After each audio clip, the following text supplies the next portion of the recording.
Gary Wilder. I am the Director of the Committee on Globalization and Social Change, and this is our first public event of the semester. We've spent the year thinking both in our faculty seminar and in public programming about the question and concept of humanity. And when I was just putting, just thinking of putting this together, putting the theme together a year ago, I was talking to Nadia and she said, humanity, I think I might be working on something related to humanity. I will find out as I wrote the paper, I'm not so sure. Immediately said, well, then you have to come to the grad center and present your work. And when I heard what she was working on, several people immediately told me, you must bring Jennifer Terrry to be part of that conversation. She is working on these issues and she is awesome. So I am very excited to meet Jennifer Terrry and hear about your work, and always happy to see Nadia again. And I've learned from all of your talks, so I'm very much looking forward to this. The way we're going to do this is, well, let me introduce each of them. Quick introductions. We don't do long introductions, but I guess as most of you know both of our speakers. But Nadia Abu El-Haj is professor in the Department of Anthropology at Barnard in Columbia and co-director of the Center for Palestine Studies at Columbia. She's written 2 books, Facts on the Ground, Archaeological Practice and Territorial Self-Fashioning in Israeli Society, that has became a real reference point in that field. And then another book that came out about a year ago, 2012, 2 years ago, called The Genealogical Science, The Search for Jewish Origins and the Politics of Epistemology. Also intense, ambitious. I heard you give talks from it, and terrific. And your work, you are now working on a book project provisionally titled The Ethics of Trauma, Moral Injury, Combat, and U.S. Empire, and that's where your talk today, I think, is linked, and that's in this intersection between military psychiatry and the ethical and political implications of shifting psychiatric and public understanding of the trauma of soldiers. Jennifer Terrry is an associate professor of gender and sexuality studies at University of California, Irvine. She's written in 1999, An American Obsession, Science, Medicine, and Homosexuality in Modern Society, and also co-edited 2 anthologies, Deviant Bodies, Critical Perspectives on Difference in Science and Popular Culture, and Processed Lives, Gender and Technology in Everyday Life. And her current project is titled Attachments to War, Violence and the Production of Biomedical Knowledge in 21st Century America. So these guys are really speaking to a similar set of issues, and surely in different ways. The way we're going to do this is that each of them is going to give about a 30-minute talk, and rather than bring in commentators and make it a kind of long performative thing, we left plenty of time for a real conversation amongst you guys and with everyone. So I don't know what we can talk about. Who wants to go first? Okay. Nice. Do you want to stand? Totally fine. You know, the podium. No, there are podium people. There are sitting people. You know, I talk I'm faster. a podium person. When I myself. sit, I talk even faster. So it's probably wise if I stand. It reminds me sometimes to slow down. Okay. Well, thank you, Gary. I'm looking forward to this conversation. I should say before I start that this is a working paper that I'm not sure has found its center, so you may have to bear with me, or it's going to, I think at some point, but okay. How do we begin to accept that Nick Randolph, I'm starting with a quote, that Nick Randolph, a thoughtful, sandy-haired Californian, was sent to war as a 22-year-old Marine, and in a desperate gun battle outside the Medicalization, Afghanistan, found himself killing an Afghan boy. That when Nick came home, strangers thanked him for his service, and politicians lauded him as a hero.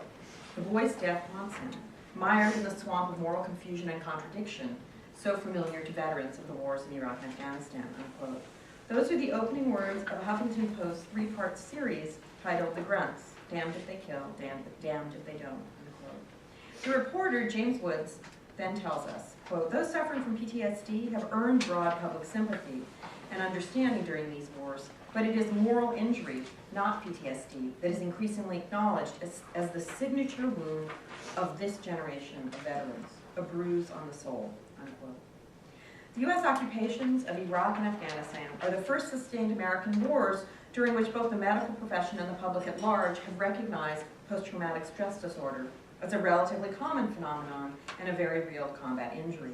But if for the first several years of those wars the public domain was saturated with reports of soldiers and Marines coming home suffering the effects of PTSD, more recently that narrative has been partially displaced by a second conversation. In 2009, psychologists working for the VA published a paper that questioned whether or not PTSD is the right diagnosis for many of the combat vets they treat. PTSD's etiology, they write, resides in, quote, life-threatening trauma. It is a fear-based response. Soldiers and Marines, however, do not just suffer the aftermath of existential threats. More often, a growing number of DoD and VA psychiatrists and psychologists are arguing they suffer the psychological repercussions of having violated their own sense of right and wrong. Moral injury, as this new syndrome is named, can be precipitated by a variety of events. Killing women and children, yes, but also prescribed killing, in other words, killing other combatants. Handling dead bodies, but also just witnessing and experiencing the depravity of war. As one researcher told me, given the heavy weaponry, the WMDs as he referred to them, used in Iraq, the killing is pretty distant until you go into the village and see the death that you've caused. Trauma, and thus the trauma of soldiers, was not always defined as a fear-based response. Central to my paper today, the DSM-3 of the American Psychiatric Association, which first codified PTSD as a diagnostic category in 1980. The DSM-3 recognized the traumatizing potential of acts of perpetration, and not just of life-threatening fear. The focus on life, threat, and fear is a history of the past 25 or 30 years. That is, it develops together with what Didier Fassin and Alan Rahman have called the empire of trauma. As a society, and not just as a medical profession then, we entered the post-9/11 wars with a conception of PTSD not just as a widely recognized condition. We entered the post-9/11 period with an understanding of trauma as a condition of victimhood, which is also Fassin and Rahman's terms. So in my talk, I want to think about the ways in which, after decades of PTSD taking a turn toward the condition and politics of victimhood, wherein the archetypal victim, in particular in the U.S., being the victim of rape or incest, both clinical and public discussions are now beginning to turn back toward the question of combat. What we understand to be potentially traumatizing events, what kinds of combat experiences are recognized and spoken of, and the meanings we ascribe to them, and to those who partake in them, portend important political and ethical differences, which is sort of my starting point for the project. The semantics of soldier trauma, in other words, matters to how the U.S. public consumes what Judith Butler refers to as a violent conflict that happens elsewhere. It matters to the political work that the empire of trauma does, and it matters to how it is that the U.S. empire, and not just the U.S. empire, not just the empire of trauma, expands its footprint across the globe. So I'm going to begin by laying out, sketching moral injury, and I begin with a quote from the first scientific paper published in 2009 on this. Service members are confronted with numerous moral and ethical challenges in war. They may act in ways that transgress deeply held moral beliefs, or they may experience conflict about the unethical behavior of others. Warriors may also bear witness to intense human suffering and cruelty that shakes their core beliefs about humanity. What happens when service members are unable to contextualize or justify their actions or the actions of others, and are unable to successfully accommodate various morally challenging experiences into their knowledge about themselves and the world? And then they ask, do existing disorders such as PTSD, can they give an account of that kind of what they call the sequelae of moral injury? For Brett List, who's a VA psychologist, and his colleagues, the answer is clear. PTSD cannot explain the etiology of moral injury, and it cannot adequately account for the social and psychological problems that emerge. Theories of PTSD, they write, attempt to explain the long-term phenomenology of individuals harmed by others, that's a quote, and other unpredictable, uncontrollable, and threatening circumstances, and have not considered the potential harm produced by perpetration and moral transgression in traumatic contexts, unquote. As one clinical researcher told me in an interview, for troops, Danger-based harms are the least toxic form of PTSD. They are well trained for that, unquote. Moreover, when troops do exhibit these harms that emerge from life threat, he went on to explain, there are mechanisms within the actual combat units to deal with it. Peer support, subsequent training, leadership, etc. And moreover, he argues, when that doesn't work, there actually are treatment protocols that are relatively effective, cognitive processing therapy and prolonged exposure therapy, which both fall under the rubric of CBT, which is cognitive behavioral therapy. By way of contrast, he told me, the military is far less equipped to deal with moral injury. Commanders don't recognize it, and existing treatment protocols don't treat it. Neither CPT or PE, these two versions of cognitive behavioral therapy, was initially developed to treat the trauma of soldiers or of combat.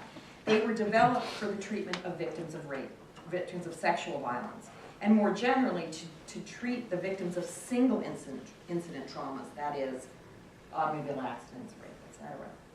In the post 9/11 period, when the demand for trauma therapists rose in the DoD and the VA, clinicians who had worked primarily with victims of sexual trauma moved over. Apparently that, as someone told, that's where the money was. People moved over, and they just assumed that the models that they had developed would work. Again, I quote someone I interviewed. They didn't stop to think what's specific to the military, what's specific to this war. They came in with the experience of sexual assaults and with a model of war that was the experience of Vietnam. That is, he told me, poor training, poor leadership, poorly resourced. But sexual assault was not always the primary model of PTSD, of either its archetypal victim or of its treatment protocols. The history of PTSD, its appearance in the DSM-3 in 1980, is inseparable from the history of the Vietnam War. Anti-war psychiatrists and activist veterans campaigned to include post-Vietnam syndrome, as it was initially aimed in the diagnostic manual, and in so doing, in the way in which that diagnostic category emerges, what might be thought of as a difference in kind, suffering the effects of having killed, for example, versus suffering the effects of having been raped, was set aside as a moral question from which psychiatry would be free. Moreover, insofar as Vietnam veterans' accounts of their wartime experiences informed what counted as a potentially traumatizing event, perpetration, and more specifically, having committed atrocities, stood center stage. Guilt about surviving while others have not, or about behavior required for survival, and that's a quote from the DSM, was fundamental to the clinical understanding of PTSD. In short, in 1980, moral injury could well have been accounted for under its definitional rubric. And insofar as guilt was a key criteria for a diagnosis, grappling with feelings of responsibility and culpability stood center stage. But that was not to last.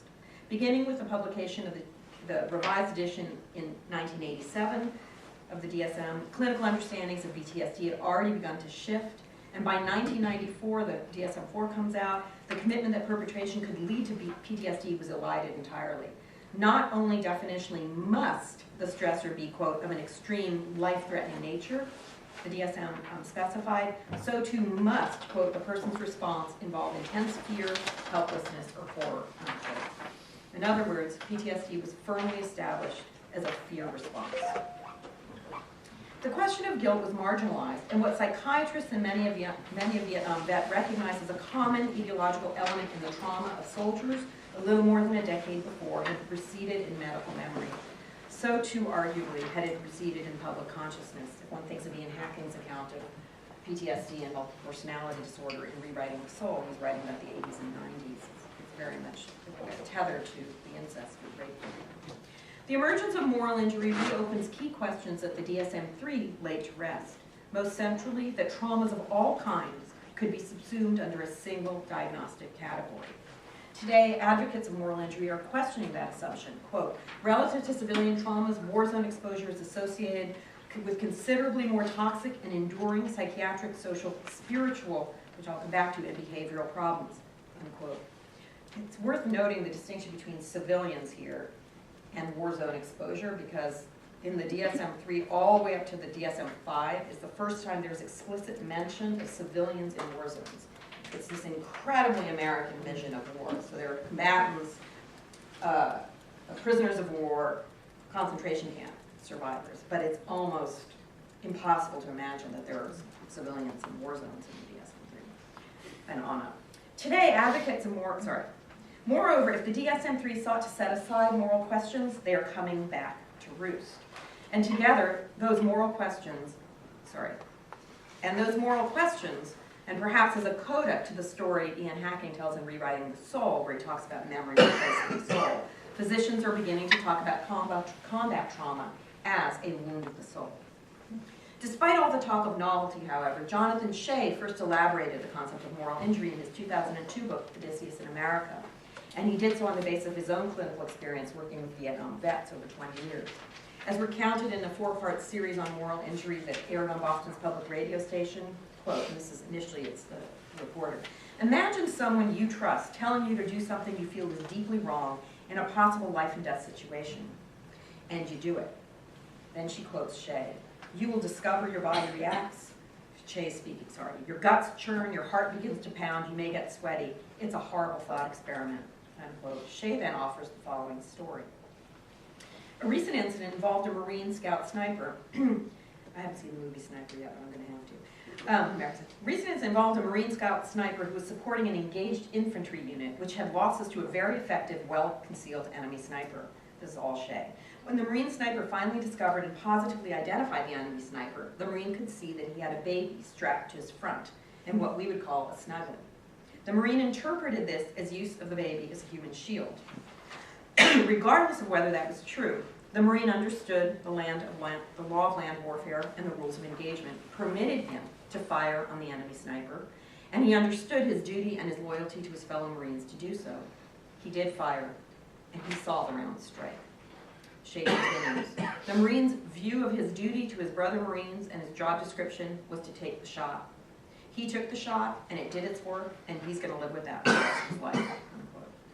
In Shea's definition, as he lays it out in Odysseus in America in particular, moral injury requires a betrayal of what's right by someone who holds legitimate authority. Moral injury is a response to leadership malpractice. It destroys the very capacity for social trust. For Litz and his colleagues in the more recent rearticulation, by way of contrast, that is but one possible form of betrayal, and one that was perhaps more typical of the Vietnam War, this idea that there was really bad leadership, right? The fundamental betrayal, as understood in moral injury's more recent iteration, is a betrayal of the self. And crucially, one can be doing precisely what one is expected to do. One can be following military codes and the laws of war, and yet one can experience one's actions as morally injurious. In my reading, in fact, the incident in Fallujah, which Shea recounts to the reporter, fits far more squarely within Litz's definition of moral injury than within his own. The sniper understood the law of land warfare and the rules of engagement. He interpreted the baby as a human shield. He understood his duty, and he took the shot. And now he has to live with that for the rest of his life. Recent explorations of the trauma associated with combat and killing explore the psychology of killing regardless of whether the killing is considered lawful or unlawful, right or wrong. In contrast to the post-Vietnam era, focus on the effects of having committed atrocities. Now, of course, in part, that is a question of what one labels an atrocity, but I don't think it's also a very different sense of how these wars have been conducted. The sense of urgency in this clinical research project is framed by the reality of contemporary warfare. Counterinsurgency is a particularly morally fraught type of warfare, researchers argue, because the distinction between civilian and combatant is blurred. It's really interesting how much in this literature Vietnam gets kind of lost. It's the wars today and World War II. You can't engage Vietnam because these are supposed to be, even if you're against them, they weren't really bad wars in the same way. Morally ambiguous situations, what Dave Grossman has named gray area killings, happen all the time. If gray area killings are one characteristic of contemporary warfare, another, since the Vietnam War in particular, is that most U.S. soldiers and Marines in combat actually do shoot, and quite often they kill. That might not seem surprising.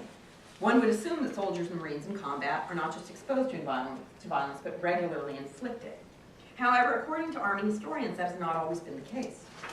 In his book, Men Against Fire, Samuel Marshall, he's got a long name, I'll skip the middle, concluded that he was an Army general, concluded that only 20 or 25% of riflemen on combat duty in the European and Central Pacific theaters in World War II ever fired at the enemy. 75% of men, he wrote, quote, will face the danger, but they will not fight. Why? Quote, the average and normal, healthy individual still has such an inner and usually unrealized resistance towards killing a fellow man that he will not, of his own volition, take life if it is possible to turn away from that responsibility. At the vital point, the soldier becomes a conscientious objector unknowingly, unquote. Following the Second World War, training soldiers so that they would actually shoot and kill became a priority of the U.S. Army, according to Marshall. The results during the Korean War, active line weapons participation rose 55% to 55%, and during the Vietnam War, that estimate rose to 90 to 95% of U.S. soldiers actually engaged, fired their weapons. And in the words of Dave Grossman, a former Army Ranger and West Point professor of psychology, and the architect of a field he has named Killology, quote, the ability to decrease this firing rate comes with a hidden cost, unquote. So, and now I'm going to quote from a recent paper by VA clinicians. Their quote, there's little clinical research on the mental health consequences of taking another life in combat among veterans, unquote. Writes Shira McMinn and her colleague. She's a clinical psychologist at the San Francisco VA. In fact, there is remarkably little statistical data on the rates of killing in and of itself. In other words, they don't ask soldiers when they come back whether or not they killed or think they killed. And this in a military that collects an enormous amount of data on everything else. Standard surveys ask about combat exposure, but that lumps together any kind of exposure to combat. It does not parse out the question of killing. In the past several years, some clinicians have been calling for just such data collection, that you need to ask people, did they kill? A recent study that came out of that work that somebody conducted concluded that, quote, after controlling for combat exposure as a general measure, killing is a significant predictor of nearly all mental health and social readjustment problems reported by soldiers, including PTSD, alcohol abuse, hostility, anger, and relationship problems. The one exception was depression. Quote, overall, this suggests a complex clinical picture that may develop as a result of military personnel carrying out their duties in the war zone, unquote. More recently, suicide has emerged as a clear effect or clinical object to which killing and thereby moral injury is tied. And if, as Timothy Lenoir has argued, for a field of scientific research to establish itself, it needs an object over which it has authority, for moral injury, that object may well turn out to be suicide. With an epidemic of suicide among active duty soldiers and Marines and among veterans of the Iraq and Afghanistan wars, the Department of Defense, even as it refuses to recognize moral injury as a legitimate diagnosis, is beginning to fund studies to figure out how to treat its effects. Okay, so what's the point? My point as an anthropologist, not as a clinician. As moral injury has gained ground as a distinct war-related syndrome, it has generated controversy along the way. In April 2001, Strike Central, a military publication, reported that while moral injury was the guiding topic of the third day of the Navy and Marine Corps Annual Conference on Combat and Operational Stress, not everyone was on board. One lieutenant colonel objected to the term because, quote, it implied that Marines were stressed as a result of immorality. He went on, Marines are trained to have the skill and the will to kill, he said. And that training is based, quote, is based on an ethical standard. Or in the words of a Navy chaplain, Marines don't like to say, I'm being injured by doing the very thing I'm being trained to do. But moral injury does not imply moral wrongdoing, clinicians and journalists have insisted. One retired general told Woods of the Huffington Post, quote, it's true that folks are reluctant to use the word moral. Those outside the military will think it means somebody did something immoral, which may not be the case, unquote. Or as summed up in a report on a clinical trial to develop a moral injury evaluation scale, quote, the scale indexes only perceived contradictions between remembered behaviors and post hoc moral expectations in the necessarily complex moral context of modern warfare. It does not index wrongdoing in any form, unquote. Despite these public pronouncements, however, of moral injury without moral transgression, without having done anything wrong, in clinical practice and in the phenomenological experiences and moral or spiritual struggles of those deemed to suffer moral injury, the question of good and bad and of moral wrongdoing and of responsibility is far more complex than such statements suggest. Clinical researchers are developing treatment protocols They're clinically trying them, right, trialing them for moral injury. Adaptive disclosure therapy, as it is called, is one of the most prominent things being funded. And it departs from classical cognitive behavioral therapies in several ways, but I want to focus on a few key moves. First, how does the patient process the traumatizing or presumed etiological event? One fundamental difference from conventional CBT therapies, in particular cognitive processing therapy, is that adaptive disclosure, quote, does not assume that anguish, shame, and distress are necessarily caused by distorted thinking, unquote. Contextualizing, that is, helping patients to understand that their behavior or experience was a result of the circumstances or the fog of war, that they were 19 years old in an impossible situation, that they aren't really responsible for the death of their friend. Contextualizing is key to CBT, and it involves modifying what are considered distorted cognitions that generate guilt and shame, unquote. That is, together with the patients, clinicians try to generate more realistic narratives and understandings of what they did or did not do, of the choices they had or did not have, and of their responsibility or culpability. One person explained to me, working with Vietnam vets for a long time, okay, so you think you're responsible. What percentage are you really responsible for the death of this person? What order did you give? What orders were you under? And they go through a kind of intellectual sort of reasoning, right? According to one advocate for the category of moral injury, however, that is a palliative approach. It provides what he calls moral reassurance, but not moral repair. Why? Well, he said, what if the guilt is not necessarily distorted? Within the context of a military culture that insists on intention and responsibility for one's actions and towards others, especially, of course, towards fellow soldiers and Marines, he went on to explain, quote, self-blame or blame of others are not entirely inaccurate, unquote. Adaptive disclosure therapy does not necessarily aim, then, to help a patient challenge the truth of his or her conclusions.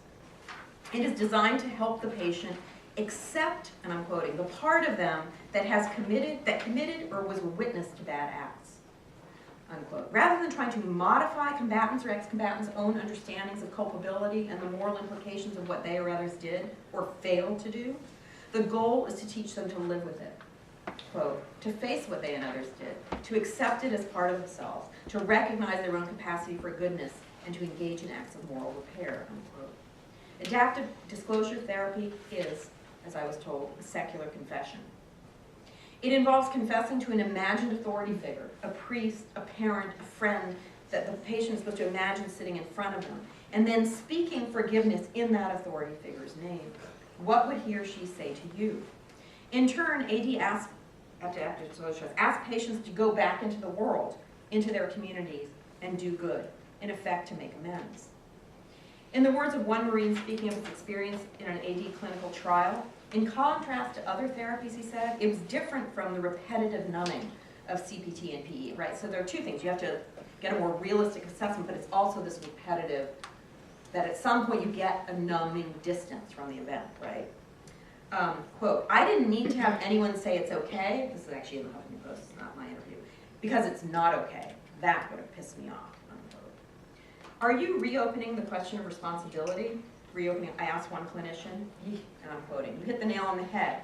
And it's not just important for psychological reasons, but also for the culture at large. We can't shy away from culpability. They feel it, and we can't be Pollyannish about it, unquote. And then he told me, things today are very different than during and after the Vietnam War. Then the society blamed the service members. Now it's different. But, and I'm quoting again, that is a double-edged sword. All the hero rhetoric doesn't allow someone to have the truth of their own culpability, unquote. Culpability. The question of culpability reintroduces the problem of guilt into clinical practice.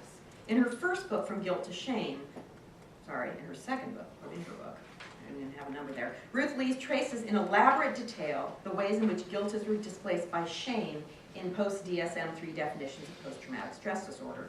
According to Lees, guilt, which was so central to post-World War II studies of camp survivors, obviously survivor guilt, it was controversial from the start.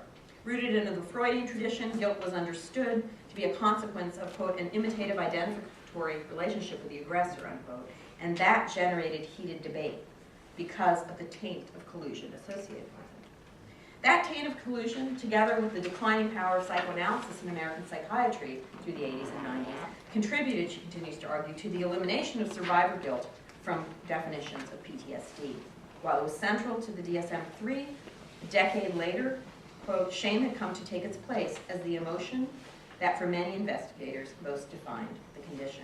And as summed up in the title of a recent web seminar given by Judith Herman, who's one of the primary theorists of trauma, who in fact works with sexual assault victims, PTSD as a shame disorder is the title of the thing. For Lees, the move to shame is symptomatic of two intersecting phenomena.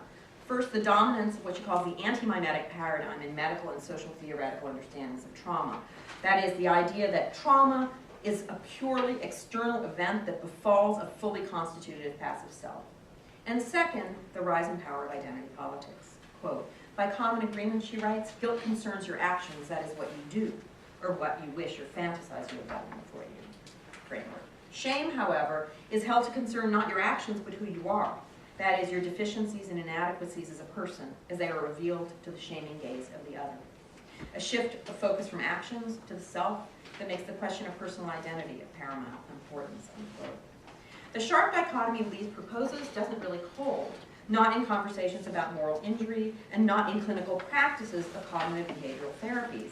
Clinicians working with Vietnam vets have for decades been grappling with the problem of guilt, along with the question of shame. In practice, guilt has never entirely disappeared. Nevertheless, moral injury may signal the beginning of another significant shift. It seems to hold guilt and shame in a tight embrace. That is, treating moral injury involves coming to terms with the meaning of and responsibility for a specific action as understood by the patient. That is, coming to terms with guilt. And it simultaneously involves getting patients to accept that the action that they committed or failed to, right, by omission, doesn't define forever who they are. That is, to let go of shame.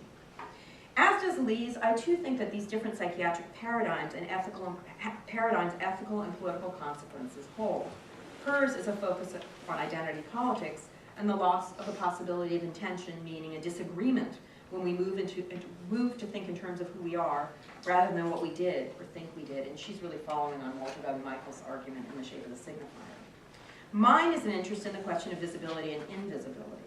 Once PTSD is transformed into a fear-based life-threat syndrome, once trauma becomes the universal sign of victimhood, in Fassin and Reffman's words, then the trauma of combatants engenders very different understandings of or engagements with war.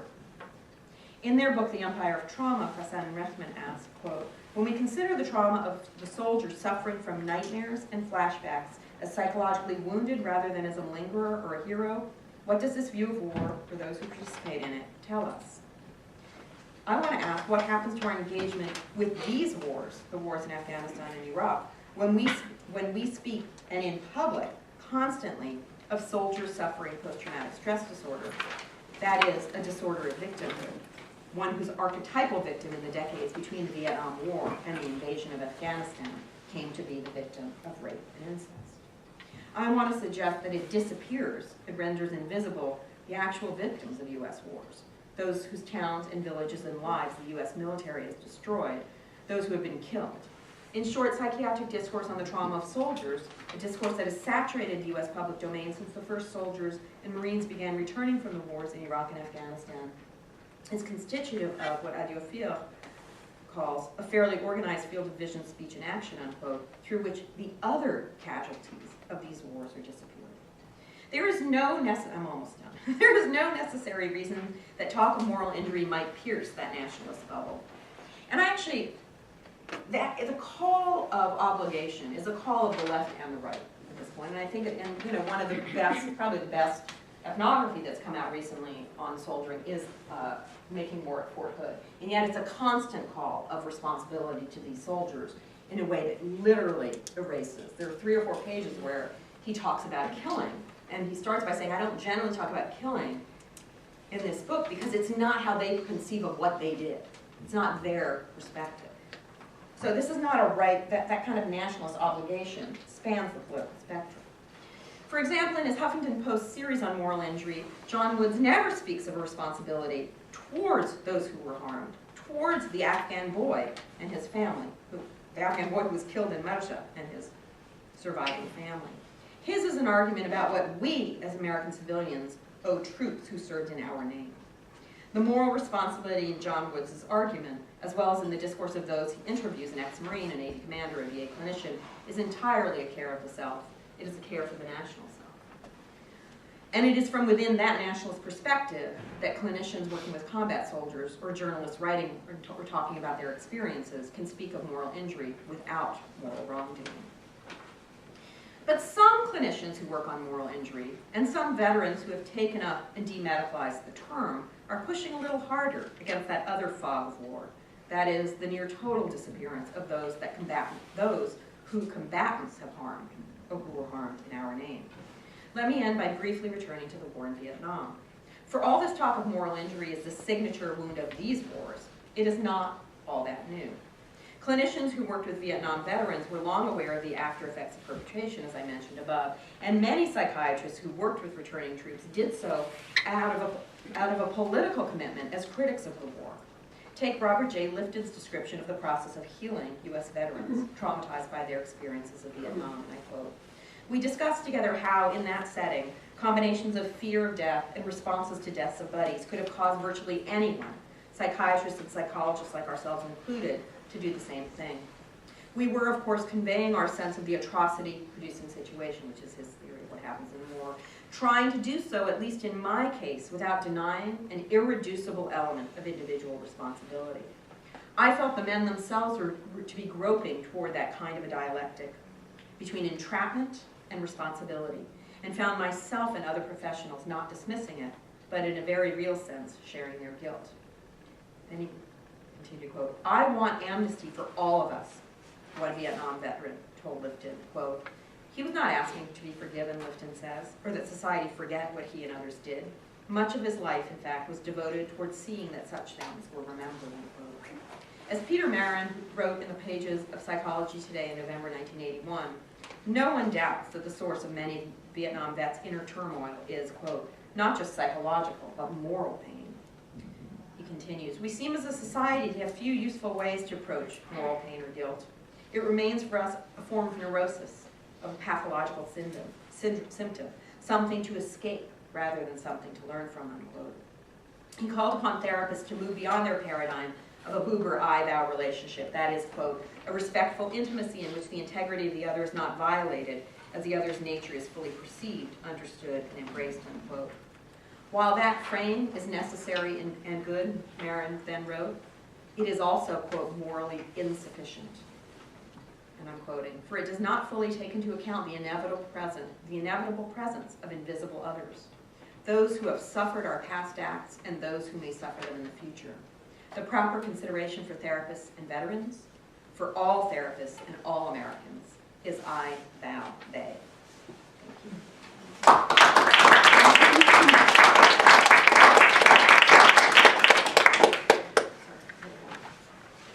I think I might sit while I present this, and I think what you might find is an incredible resonance between these two pieces, and I really appreciate what Nadia has presented. I'll just read to keep it on schedule here. My project examines some of our contemporary attachments to war and analyzes how, by illuminating them, we may come to some terms about what it means to take issue with war. My argument in this project is that we, and I'll provisionally call them those subjects, inhabitants of the United States, we cannot simply oppose war.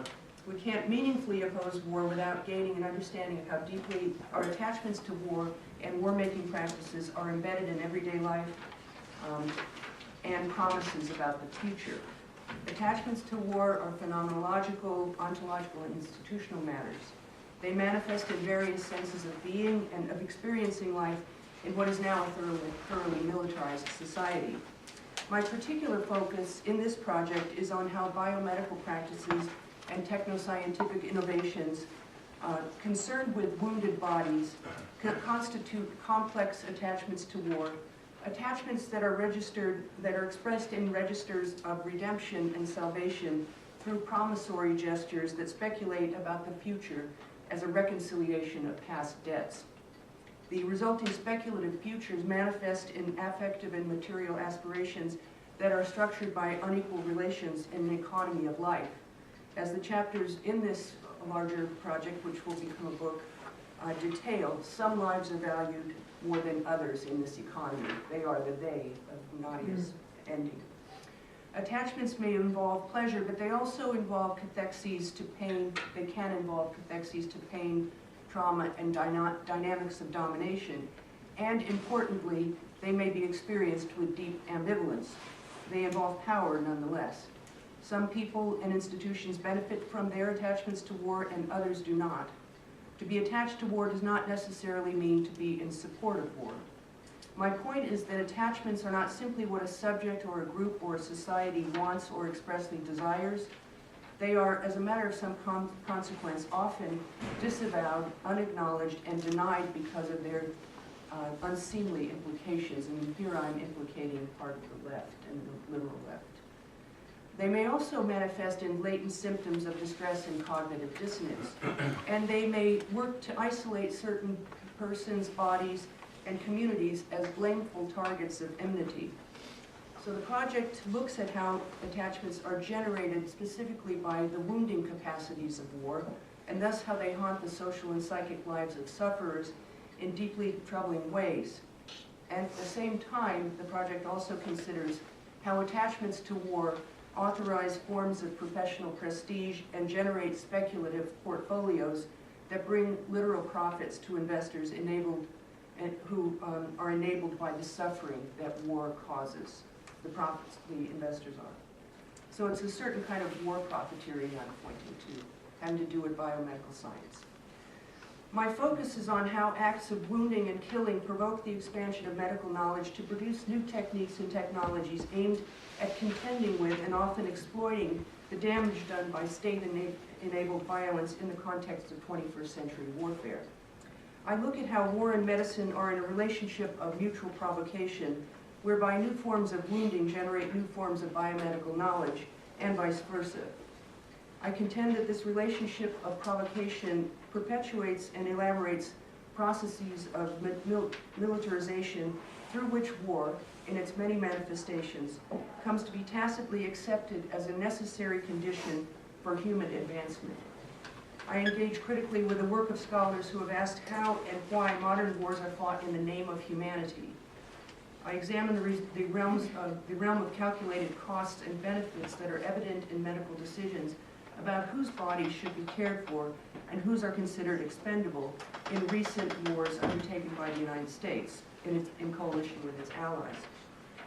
I draw upon the conceptual work of other scholars and my own close analysis of an array of cultural objects, actors, narrative institutions, technologies, and processes to consider specifically how what I'm calling promissory gestures about the future of life are the currency through which new medical technologies function as investment portfolios in various domains of speculation, as these are animated by ongoing armed conflict.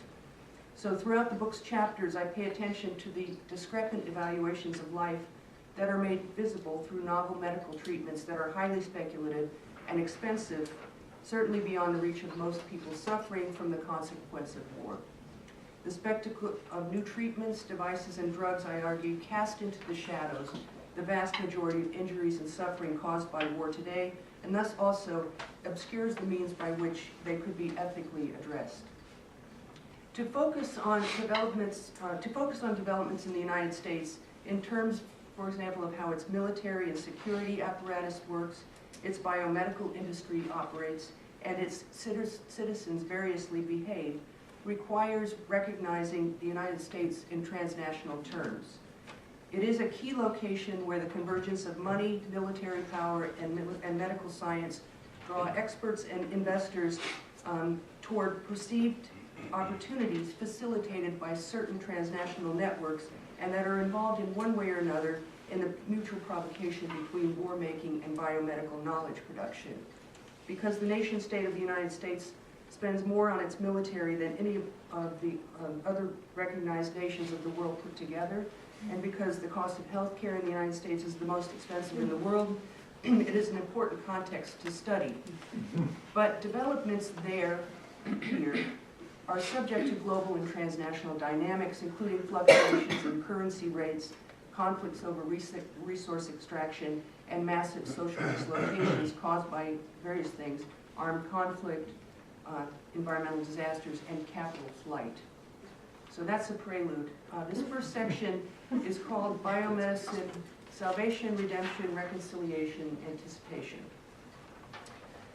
And I gave a handout for some reference here. The first quote is kind of a common telling of the story of biomedicine's relationship to war rehearses the truism that war is hell, and yet it is also an occasion, a site, or a cause for great innovations and advances in medical knowledge. Without war, according to this telling, we would not have modern surgical techniques, information about blood banking, infectious disease control, pain management, prosthetics, or triage procedures. Physicians and medical researchers, while lamenting war, often note that wars generate large number of patients, thus offering opportunities for new knowledge to be gained at a more rapid rate or pace than is normally available when patient populations are smaller and illnesses and injuries are staggered across longer durations of emergence. To understand the particular ways that the common redemptive narrative attaches ordinary people in the United States to war, I suggest we consider several key processes originating in Protestant Christian religious theology, but adapted into secular realism through European modernity and associated with what textbooks generally call the Enlightenment. Together, these processes comprise the narrative framework for what Donna Haraway has called technoscientific salvation history, commonly generated, for my purposes, in the United States. So, according to the Christian New Testament, salvation is achieved by God's grace through which people are delivered from the bondage of sin and condemnation through a sacrifice of God's Son, Jesus Christ. Christ's atoning sacrifice guarantees eternal life in heaven, and for those with faith. Redemption, as it's used in Christian discourse, is generally synonymous with salvation, but its meaning is extended to a related but secular definition. And here from the dictionary, the Oxford English Dictionary, redemption, the action of regaining or gaining possession of something in exchange for payment or clearing a debt. End quote. To be redeemed can mean either to atone for one's errors or sins, or in reference to finance, to repay a stock, bond, or other instrument at the maturity date, to exchange a coupon or voucher for money or some other value, i.e. a discount, and to pay the necessary money to clear a debt. In thinking about the ways that biomedical innovations resonate with beliefs about salvation, I'm particularly interested in how the theological and financial connotations of redemption direct our attention to a debt that is owed and that could be repaid, but that is under early 20th century finance capitalism likely to be projected into a future in which one is urged to speculate in not yet tangible things. Redemption is not finite or singularly experienced. It's not a finite or singularly experienced act in this way of thinking about it, but is instead an ongoing process taking place within an assemblage of institutions, disciplinary and market forces, and beliefs. It affects people differently depending on contingent conditions such as their access to money and to the cultural resources necessary to acquire medical care. I suggest that we pay attention to the ways that biomedical knowledge and the treatment of wounds caused by war are framed in terms of salvaging and redeeming the sacrifices made by those who are recognized to bear those wounds, those whose injuries are deemed significant. I take up this issue of what counts as significant injuries in greater depth through the case studies that comprise the book, and I'm going to focus in on one for you in a minute from the book. War produces suffering, to state the obvious. In what ways do we, who may not have suffered or died, owe a debt for those who have? To whom is this debt owed? As the chapters of my book unfold, the debt is often owed to war itself, rather than to the people harmed by war. And it is repaid in the form of future entanglements of biomedicine with war. Wars and wounds are the necessary precondition for knowledge production, that is the move of redemption. Bodies that suffer war wounds are sorted through a variety of social technologies that mark value in relation to distinctions of nationality, race, socioeconomic class, gender, religion, sometimes sexuality, and often citizenship status. Whose bodies are recognized for their sacrifices when it comes to the knowledge acquired through treating the wounded? By what means are they recognized? Whose bodies signify the debt owed to war and whose do not? These questions guide us through the case-based accounts of each of the book's chapters as we encounter a wide variety of people: patients, their families and friends, physicians, therapists, engineers, scientists, military strategists, bureaucrats, lab administrators, motivational speakers, lots of TED Talks, salespeople, advertisers, investors, interrogators, refugees, and weapons manufacturers. These are the people who populate the narratives of biomedical promise. No one encompassed in any of these identities or subject positions is categorically lionized nor demonized in my frame. Instead, I frame the text as an inquiry into the dynamic field of discourses, practices, and institutions that entangle people differently, depending on a variety of factors and their location in relation to the interwoven social technologies I outlined just a moment ago. The dynamic field is one in which notions of vitality derived from the wounding caused by evolving types of weapons and varying strategies of force. Vitality, morbidity, and mortality are drawn closely into this field of inquiry. This is an existential reality experienced in different ways in an aporia that I seek to understand. I am suggesting that modern war itself is redeemed through a common narrative that rehearses the notion that war wounds provide the conditions for advancing medical knowledge and thus advancing humanity. In this secular reframing, war, like sin, is dreadful. And like sin, war is the catalyst for expiation. Its wounding capacities are redeemed through new knowledge and forms of treatment that, we are told, will be to the benefit of an abstraction that goes by the name of humanity. The injured or killed body, when recognized as belonging to a significant person, the patriot, the warrior, an innocent, not a terrorist, nor the enemy, this significant person is the sacrificial agent. Its suffering or death serves to advance biomedical sciences, which themselves have become more and more tied to future financial speculation in recent years, a point to which I'm going to return. The persons and bodies that we encounter in the book interact with the concept of biomedical redemption in a variety of different and contradictory and highly unequal ways. A consideration of the concept of reconciliation can be folded into our discussion here in light of its definition from the dictionary as, quote, the act of causing two people or groups to become friendly again after an argument or disagreement. And, second definition, the process of finding a way to make two different ideas, facts, etc. exist to be true at the same time, end of quote. So to reconcile can mean to restore to harmony or friendship, and to make consistent or congruous or congruous in the financial meaning of the term, to check a financial account against another for accuracy, to account for. Deliberate violence, war, is reconciled with deliberate care for the suffering, medicine. We account for the costs of war in part through an accounting of its benefits, and this, like salvation and redemption, operates around a kind of promissory logic. Something is promised for the future, whether eternal life in heaven in the Christian narrative or enhanced biomedical knowledge on earth. The promissory note underlies a loan to be repaid with interest, broadly conceived. Biomedicine is increasingly bound up with what Adele Clark and her co-authors in a wonderful article have referred to as processes of biomedicalization. And they note that they borrow from the idea from Irving Zola, who famously coined the term medicalization in a 1972 article that was his term for capturing the process by which a growing number of moral or social problems were recast as medical problems and classified according to certain types, for example, the homosexual, the drug addict, the alcoholic.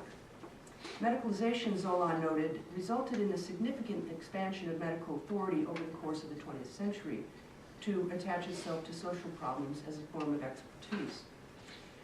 Adele Clark et al. Extend his concept in order to understand how biomedicalization involves more than just control over medical phenomena, such as diseases, illnesses, injuries, and bodily malfunctions, and more than just classification of disease types.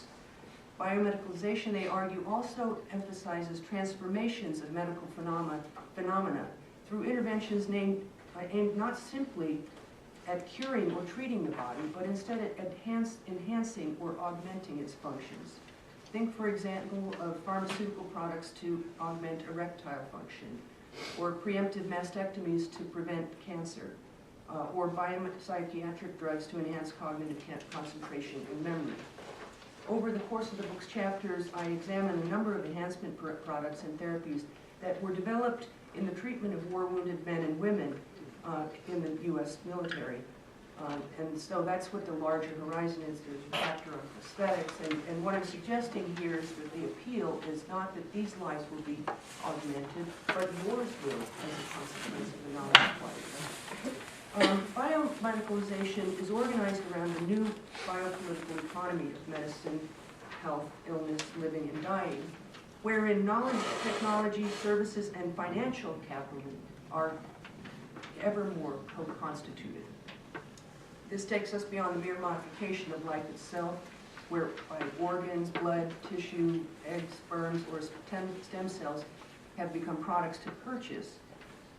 More in this new horizon, the biomedical innovation ties the production of medical knowledge to what are identified as future profit-generating forms that may not even exist in tangible form, yet or ever. The marketing of new and future medical needs is central to the business models of biotech companies. As Melinda Cooper has noted, biotech companies, like any other startup technology companies that are listed under the NASDAQ, have become part of a highly speculative, promissory market. She reminds us that when NASDAQ was established in 1971, it was allowed to be a market index for venture securities, enabling companies that listed on that index to include intangible and speculative assets in their financial statements, such as not yet commercialized products over which a firm holds a patent. The promise presented by biotechnology firms is one of life science innovation, and especially over future life forms, such as those generated by genetic engineering and stem cell cultivation.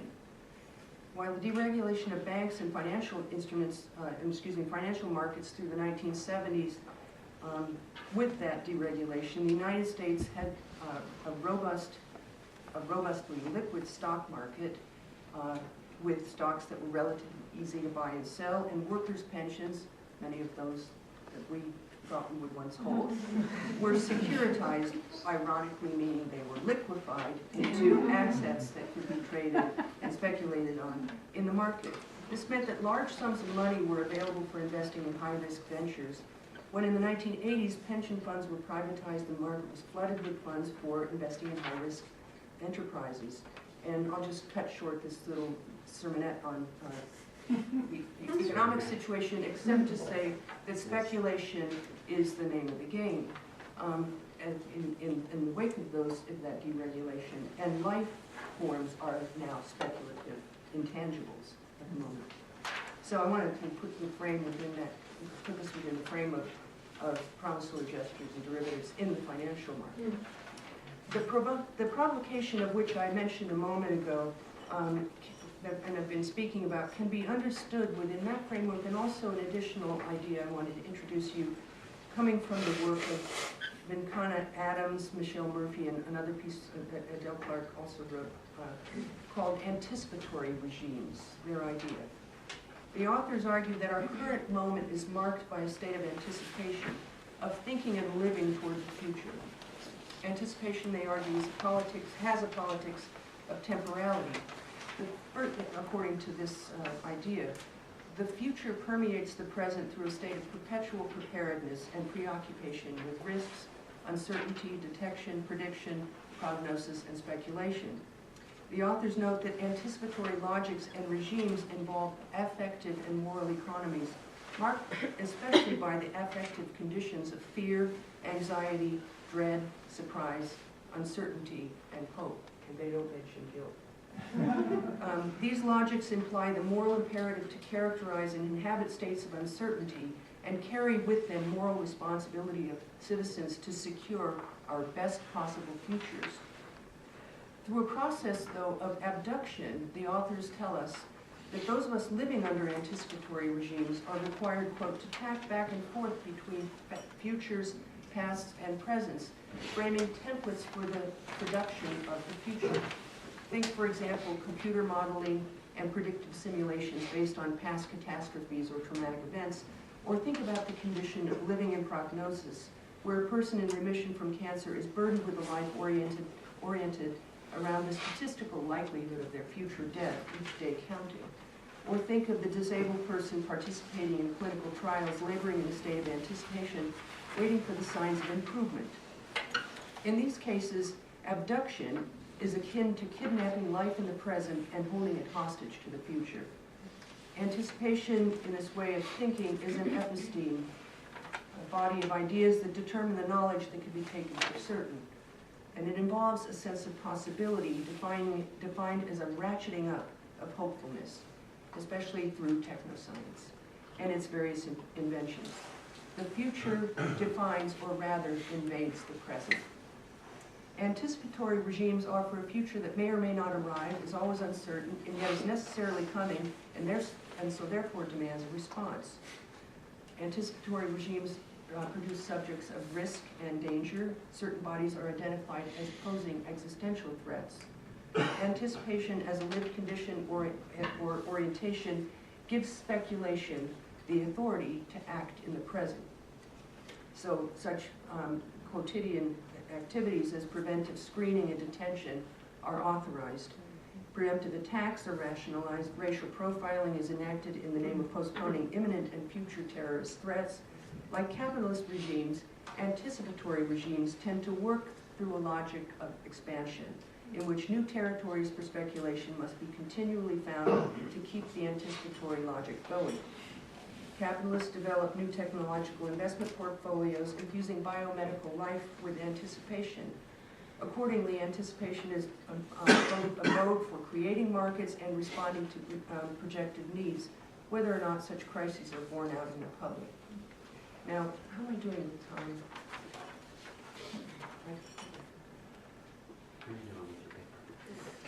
I'm about to go into the case study. Yeah. Yeah, we'd like to hear that. Okay, all right. All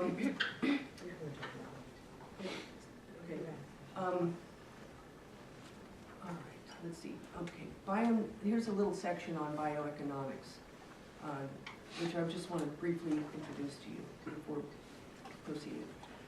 In the process of drawing our attention to biomedicine's entanglement with war, I hope to enable readers to recognize how the mutual provocation that matters in this project is related to a cycle in 21st century modernity, not unique to it, but pronounced in it, that rationalizes destruction through an association of medical science with redemption. A destroy and build logic, hyphenated, is evident in the military occupation of Afghanistan and Iraq, and this logic targets not only physical infrastructure, but also bodies. What exactly is redeemed through destroy and build? I fear it is not the bodies of the injured, and certainly not of the dead, but instead what is redeemed is the notion of war itself, dreadful and awful and necessary for human advancement. And if this is so, who counts as human? What counts as humanity? These things matter very deeply. An economy of life according to which some bodies are valued for speculation and others are expendable underlies this rather narrow equation of redemption through advancement, one grounded deeply in a faith and devotion to technological innovation, to something called enhancement, to capital acquisition, and to financial speculation. And while there's obviously quite a lot of resonances with George Bush's born-again mentality, I extend this critique to the left. Okay, promises of polytrauma. In 2010, 60 Minutes, the weekly television news magazine that had been in existence over 4 decades, introduced its audience to Dr. Anthony Atala in a feature story covering regenerative medicine. A highly regarded clinical researcher in the area of tissue engineering and cellular therapeutics, the Peruvian native Atala showed the crew around the Wake Forest Institute for Regenerative Medicine in North Carolina, where his team was experimenting with cultivating cells, tissues, and organs to restore severely injured veterans' bodies. Atala and other researchers in the emergent field of regenerative medicine work at the new frontiers in the interwoven worlds of war medicine, bioengineering, and biocapital, where the damages caused by war are a premise upon which innovation is based. Technoscientific salvation infuses the popular narratives that center on Atala and other regenerative medicine researchers, especially those featured in this little 60-minute segment, as well as invested in their patients. Veterans participating as patient research subjects suffer from polytrauma, a term of art used in civilian emergency and war medicine to classify patients with more than one injury to different organ systems. Their wound narratives and injured bodies are featured in these stories about the promises of bioengineered organs, tissues, and limbs, which is why I give you the case. The chapter that is centered around this explores the meaning of war-related polytrauma and analyzes how injured veterans' bodies provide the conditions under which speculative biomedical research promises to salvage from war's ruins beneficial knowledge for human advancement. I begin with an analytical consideration of the idea of polytrauma as a signature injury that indexes a particular kind of woundscape, and that as a matter of signification calls for reading practices to interpret the significance that is attributed to that injury, both in biomedical and political terms. So, beginning in 2006, I began to notice that physicians treating wounded U.S. military casualties, this is the caveat off of the 60 minutes, I'll come back to that in a minute, were using this term signature injury, and in Nadia's presentation, she also noted that the signature injury is moral injury. There's a lot of signatures flying around. But anyway, in the beginning, I noticed that there was this talk of signature injuries, and one who's trained in semiotics, or is partly so, can't help but think about the significance of the term. I rather immediately became compelled by the function of the signature, who's signing what, and its relationship to the acts of signification and significance in the terminology, and became interested in thinking of how, given this terminology, the injury signaled certain precipitating conditions and geopolitical dynamics. The injury, in other words, could be understood to have a history, one larger than that of the body in which it is registered. I have come to think that the increasingly common use of the term signature injury among clinicians and in medical journalism suggests an interesting move that could be moving toward marking wars through a historiography of wounds that could be critical, but my hopes are high and I'm disappointed frequently. But I do think we could appropriate the term. That is, thinking about a means through which to construct a history of armed combat that foregrounds the wounding capacities of weapon systems, and in doing so can note some of the attachments I've discussed at the top of my paper. Each modern war, we are told by historians, medical historians, or as historians of medicine, I should say, has its signature injuries, and they can be seen, as registering the marks of advancement in weaponry and strategy and so on. Those, I'm referring to a body of work in history that's highly uncritical of war. So coming to blast wounds and polytrauma, I've given you a working definition of that in the handout. In the vast majority of media stories presented to the American public, the signature left by explosive devices is significant when it damages the bodies of returning U.S. veterans and not others. Absent from these stories are the injuries and deaths of ordinary and unarmed people that resulted from U.S.-led coalition's aerial dropping of such things like white phosphorus bombs, daisy cutter bombs, cluster bombs, and drone-launched missile attacks. Because these latter weapon systems are so lethal, and because the people they strike are killed immediately or having limited access to emergency medical care don't survive, the hope staked in polytrauma medicine, which require severely wounded bodies that survive, do not apply to them. For biomedicine to carry out technoscientific salvation, it must have bodies that can be repaired, or as we shall see, regenerated, significant bodies. Media stories about innovations in treating polytrauma veterans with regenerative medicine provide an enlightening window into how this domain of biomedical research links laboratories to new sectors of biotech industry, customarily presented as what may be redeemed for war. Dr. Anthony Atala leads a seasoned journalist around the Institute for Regenerative Medicine that he directs at Wake Forest, pointing out one of his team's accomplishments: a bladder comprised of cultivated tissue. Other works in progress along the tour are a bioengineered heart valve, a biomanufactured ear, and a mouse liver, all made from regenerated cells in a process that we are told can take only 6 to 8 weeks. The possibilities are really endless, as Atala tells Morley Safer, who by this point is in search of regenerative. Atala's laboratory is described in the voiceover narration of Safer as the largest in the world dedicated to bioengineering of body parts. So regenerative medicine in this framework of 60 minutes, and I use that as a kind of typical one. There are others I could have used, but it's kind of trying to hit a informed population or audience. It's a new horizon for experimental research that aims to provide a solution to the problem of the shortage of organs available for transplants. His procedure involves isolating a particular organ's cells and then multiplying enough of them to coat a three-dimensional mold of the missing or injured part of the body, one layer at a time, he says, like baking a cake. But how do those cells, I know it's really a stupid question, I understand, but how do those bladder cells know they should be functioning as bladder cells, asks Safer. The cells know exactly what to do, Atala responds in a tone of modest confidence. Every single cell in your body has all the genetic information to create a whole new you. So if you place that cell in the right environment, it'll be programmed to do what it's supposed to do. Now, absent from Morley and Atala's discussion, at least in the broadcast, is any mention of human embryonic stem cells whose high value for regenerative medicine resides in their pluripotency, that is, the capability to be cultivated in any tissue or organ of the body. We hear nothing of women's reproductive labor in relation to these embryonic stem cells. By the time Safer visited his lab, Atala had been no stranger to the political battles over the use of embryonic stem cells, even though he preferred to stay out of them and focus on his research.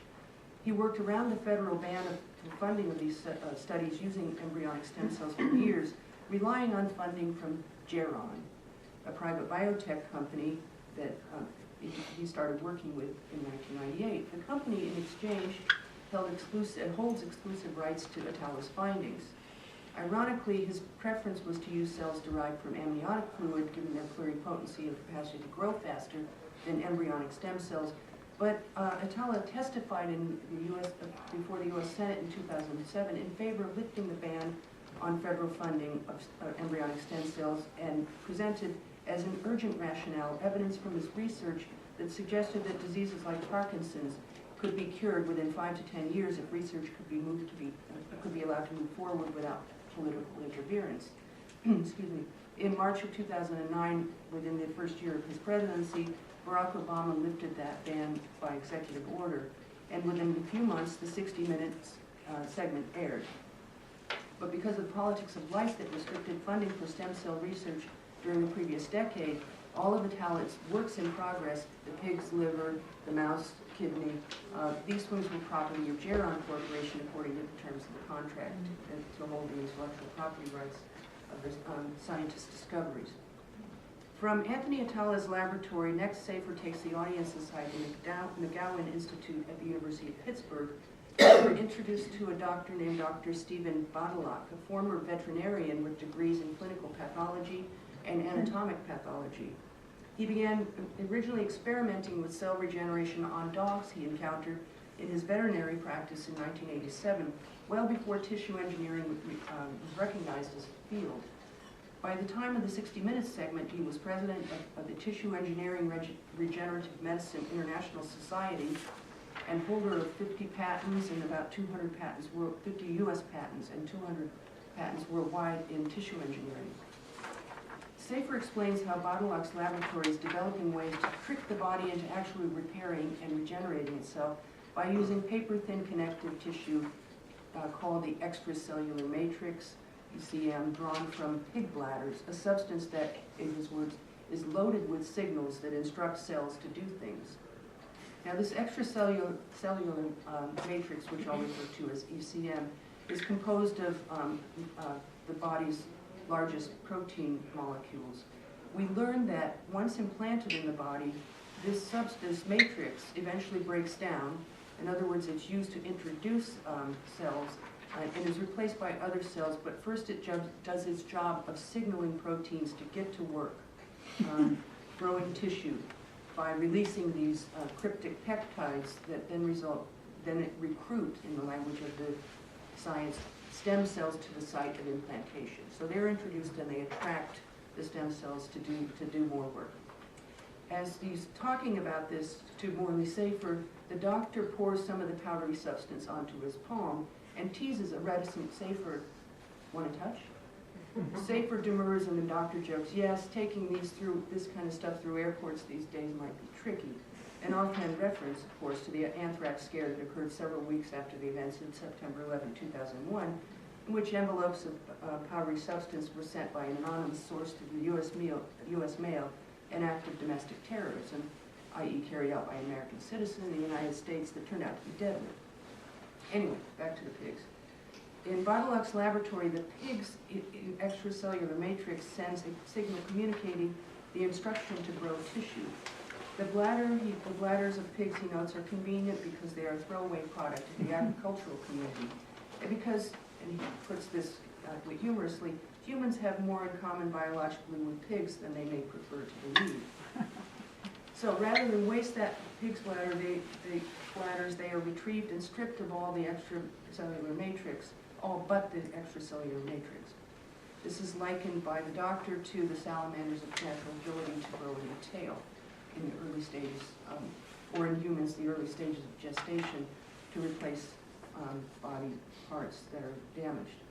Quote, if we could make the body, or at least part of the body that's missing or injured, think that it's an early fetus again, that's game, set, match, says the doctor. In a subsequent research project, Badaluk led a team that used varying electric currents with human growth factors, water, and amniotic fluid to build what he called a biodome that replicates the conditions of the human embryo. He's not exactly Frankenstein, but he has an aspiration, in my view, to build a human womb outside of the human body. What he's trying to do, says had a pair of journalists who were summarizing this biodome project, is to make us born again. So here, to maybe be too crude, the literal meets the figurative in amazing ways in this kind of work. Biotechno-scientific salvation is explained by reference to the spiritual regeneration that is at the heart of Protestant salvationism, in which the human spirit is saved from damnation by being born again, in this time, the biodome. When Morley Safer and his crew move on to the University of Texas Health Science Center in San Antonio, the focus turns explicitly to military applications of regenerative medicine.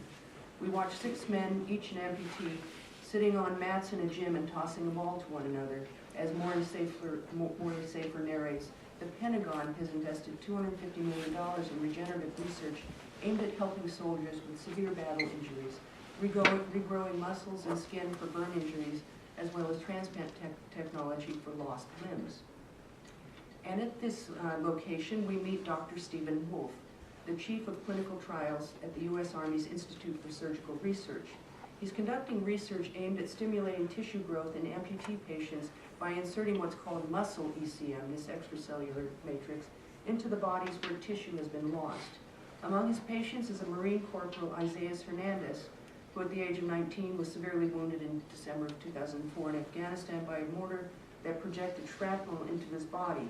He lost 70% of muscles in his right thigh and would have been further damaged had he not been clutching, we learned, a 12-inch television that he was installing into his convoy truck as part of a makeshift entertainment system for a long trip. Without that TV, he would have died. A small piece of information we're told. But the injury to his leg was likely to result in amputation, so after he refused to go through that, and he didn't want to go through the amputation, he asked Wolf, who was treating him at the time, if he could sign himself up as a guinea pig for a new experimental treatment that the doctor had earlier described as fertilizing a wound to heal it. In 2008, Dr. Wolf's team surgically implanted in Hernandez this ECM that was intended to stimulate growth, and in time It is true, new muscle eventually covered the exposed bone. We watched the young veteran in physical therapy exercising his legs with the guidance of a trainer. It's remarkable, it's amazing, Safer editorializes as Hernandez speaks about his improved ability to exercise. Let me skip it. There are several other doctors who were featured in the segment, all of whom qualify that what the stage that they are currently at in the work is very provisional, but they hope in the future that more research will result in the promise of redemption. Let me finish up here. And thank you for being patient. Recall my anticipation, or my discussion of anticipation and anticipatory regimes, if you will, for a moment.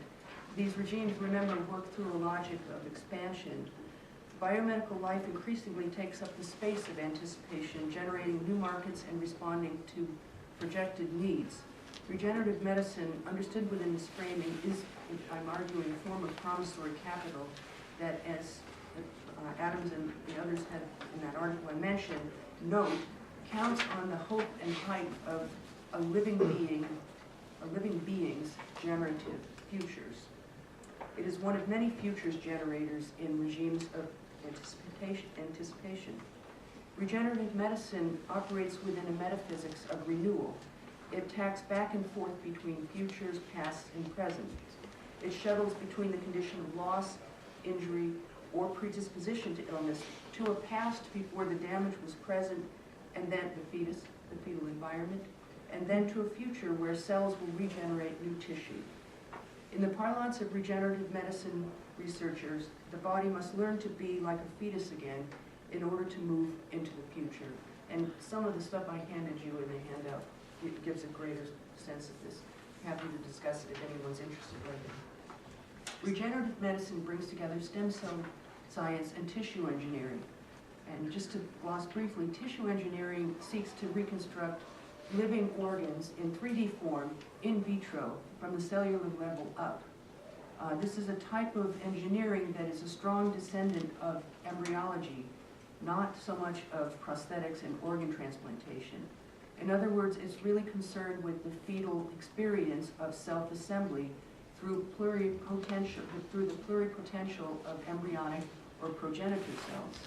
Like embryology, regenerative medicine works not from suspending animation and then replacing a limb or organ, but instead intervenes in the process of what's called morphogenesis, the ability to change the way, the form of genesis, of origin, to modulate or redirect that process.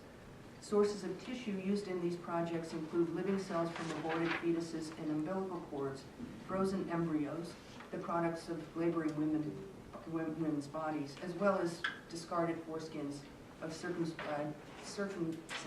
boy children, and more recently, of all things, urine. Tissue engineering also makes use of autologous self-to-self therapeutic cloning of cells from one region of the patient's body to be cultivated in another. What's going on here is a really interesting multiplicity of agents in this theater of being born again. Tissue engineering works with the regenerative capacities of the body, so once the substituted cells are placed in the body's processes would regenerate an organ or tissue, eliminating the problem of immune rejection. Exploiting the regenerative and pluripotent capabilities of embryonic stem cells is narrativized as a recapturing of youth, a going backward in the interest of futurity. For example, in one research project aimed at developing regenerative bandage for battlefield wounds, a Stanford team sought to use a biomimetic matrix and human progenitor cells to prevent the onset of scarring, fibrosis, and infection in the patient. By inducing what the researchers referred to as a pro-regenerative state of suspended animation, they hoped to recreate a fetal-like wound healing milieu, to promote regeneration immediately after the wound occurs, so the fetus and fetality, if you'll allow me to use that word, saturates this in uninterrogated ways. So let me just say that what I'm trying to do here is pull a lot of things together through these ideas about indebtedness, the ways in which regenerative medicine operates within a theater of redemption, but rather than settling a debt, there's a kind of forward operation reaching into the future ad infinitum. And the jarring reality is that this horizon of research stands in stark contrast to the simultaneous conditions under which particular lives, understood as complex social processes injured by geopolitical economic forces, are increasingly precarious as a strange effect of surviving lethal attacks. Redemption through technoscience is imagined as a perpetual process that will not only regenerate life, but promises an immortal return on effective and financial investment. But at the same time, those lives that aren't survived in these scenes of war, who are not accounted for or counted and remain invisible and uncared for, are in the biopolitical sense quite literally allowed to die. So thank you very much.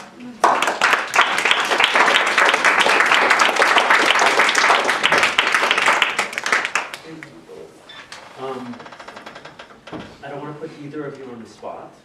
But you will. But, no, Here's just the but. create an opening. I'm sure there are many people with lots of questions, but because there is so much resonance, I wonder if you have questions for each other, thoughts, if anything just popped into your mind as like a keyword or something like, oh, just like. I would say one which is sort of, it's not really a side, but it's interesting listening. I mean, again, there is the same narrative about psychiatry, that American psychiatry really establishes itself in the aftermath of World War I and everything that was learned, et cetera. But the fantasy in psychiatry is a little different. It's a prophylactic rather than a regenerative psychiatry, right? So there's the question of, can you develop drugs that will make people immune to the effects of trauma or moral injury? They're trying both with video training, which I have to admit, I don't understand how a 10-minute video can do this at all. But there are these so before you send someone into the field, can you do it pharmaceutically? Can you do it through certain kinds of training exercises, sensorial overload? So the fantasy, it's a different kind of futurist fantasy, which is the fantasy of the soldier who will not be affected, that will remain immune, right? Because there is the regenerative, but the real problem with regenerative is none of it fully works, right? So they're kind of going in the other direction, which is, except for one project where they're trying to put some kind of probes. I mean, there is a neuroscientist working on whether you can zap part of the brain, get rid of the memories, or put a kind of probe in. But a lot of the fantasies at the other end. What would it mean to make people immune? Yeah, and I'm thinking that what might be interesting is a really interesting idea. And if there is the case also in psychiatry, as I'm suggesting, there are these other kinds of, industrial involvements, that this could be of wide use. What would the wide use of the prophylaxis for, stealing oneself for warfare be? There's a giant market and lots of more, monetizing possibilities. Those who won't vaccinate their children will get them on, concentration drugs. But it's still part of the same process of biomedicalization that Jennifer is talking about, which is transforming social problems into medical problems. But one of the insidious part of the moral injury is that it recaptures the critique of medicalization by putting morality into the equation in a really scary, right? It's a discourse and a set of technologies around morality that is deeply amoral or demoralizing in the sense of taking moral questions out of the sphere of moral argument in a really... Or politics. Right, exactly. No, and it's interesting because some of the architects behind this have real political agendas as well. Absolutely, because the real shift from Jonathan Shea is taking this to evidence-based medicine.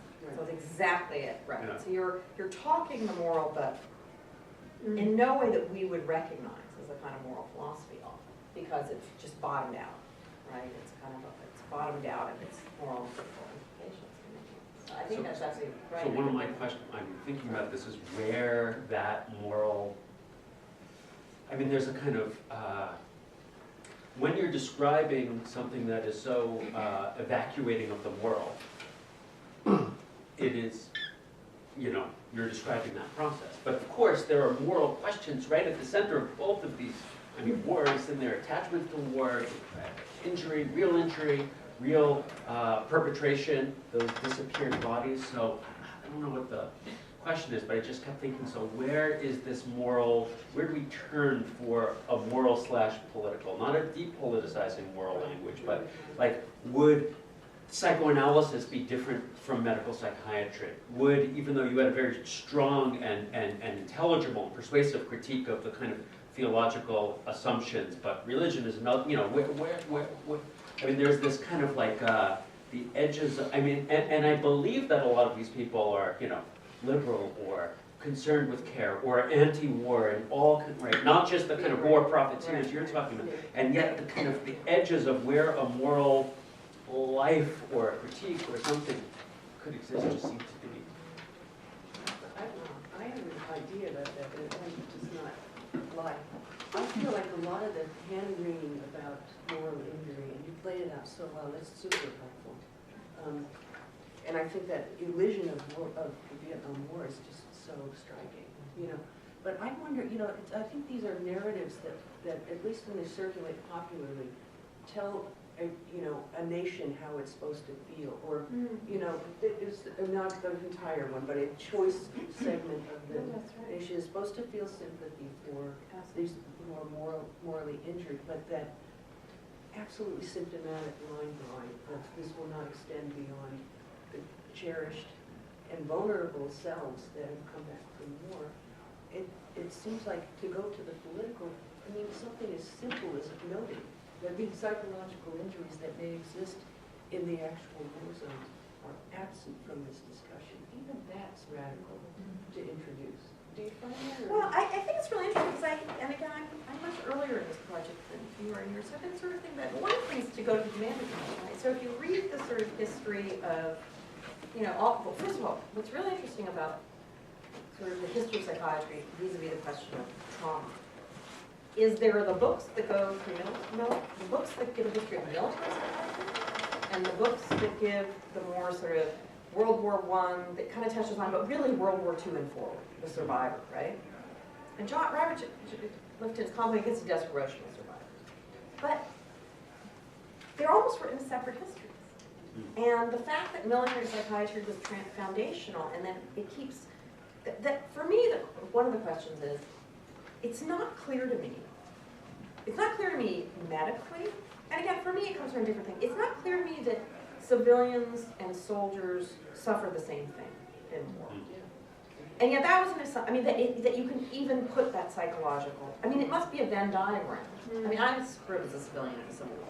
So I just think there's a Venn diagram, but they're not the same thing. And to sort of put that aside now, medically people are coming back and saying, well, maybe it was wrong. But the political cost of that was incredibly high, right? Because that precisely evacuated out the political and the medical. And so, now I lost the train of what I was going to say about. Oh, I know what to say. So the way in which people write the history of trauma and the empire of trauma and sort of recently is really to focus on the human. But if you go back through these manuals, the complete nationalism that drives the DSM, both a sort of a national perspective, again, the fact that civilians do not show up in the DSM until DSM-5 is shocking. Nobody's ever mentioned it. I kept re-looking and thinking, am I missing something? But also, even people like Judith Herman, who was really involved in the early 90s with this big trauma recovery, right? If you read her book, it's all about victims of sexual violence. And then she talks about Vietnam vets in the same category, but a lot of what they were often traumatized by was having perpetrated sexual violence. And then in another in another place, she'll talk about other nations' combatants, and they are in a different category, right? So there's a way in which this has been so, the whole psychiatric field, even in its technicality, has drawn that circle. And I think that's exactly what is being told to us with all the talk of PTSD and then moral injury, is what is our obligation? And it stops at that, right? So how you pierce that, I think, is part of what I'm struggling with, is, right? What does it mean to actually pierce that? profound way. And part of it, I think, is to have to force a separation of not melding the civilian and the thing together. That there's a cost in that that's incredibly high. Yeah, yeah, and the answer would be to apply all the burdens of psychiatry to, you know, because they're currently unaccounted for people. Right. That happened. I mean, what you just said about nationalism helps me with the question I also had for you, Jennifer, because you know you talked about these anticipatory regimes,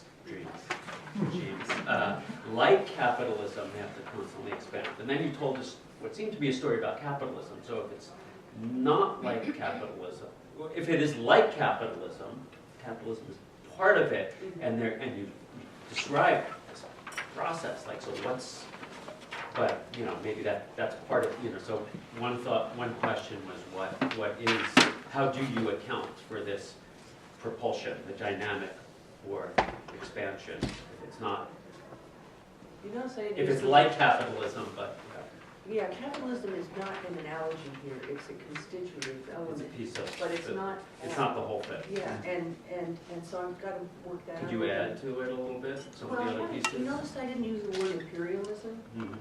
because I'm trying not to, not because that word is not totally useful, but I'm trying to come at this with some vocabulary that's generally not brought into a scene like this and see if it works and what it illuminates.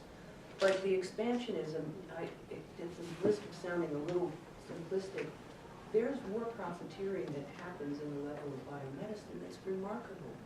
Do you know what I mean? Sure. And it has a smiley face on it. You know, it's not, it appeals to people more than bombs do.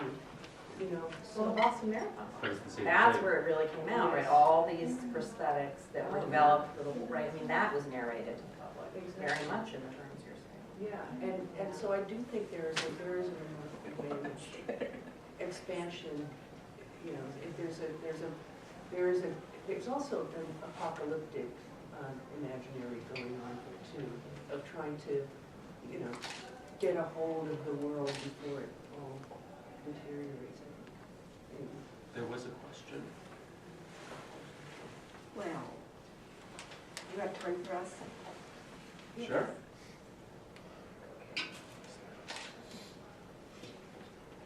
He had to stand up before long ago.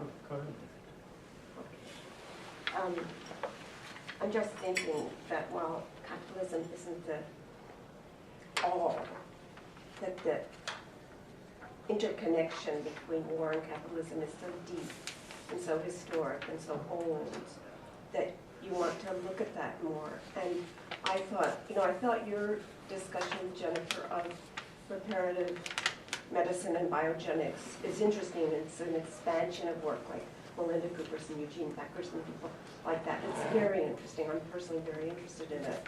But to me, it got us away from the attachments of war to some extent, that whole discussion. And I wanted to think more deeply about how war and discovery and science are so embedded in one another. So I'd like to hear more about that. And then I just had one comment on Nadia's. I love, Nadia, your phrase, care of the national self. And this is just an observation, but I mean, I've been thinking a lot about police brutality and policing and militarization of policing, and how a lot of the things that you're talking about are coming right back home. And even the kind of moral injury discourse that's saying these police now are our fallen heroes. It's just to think about.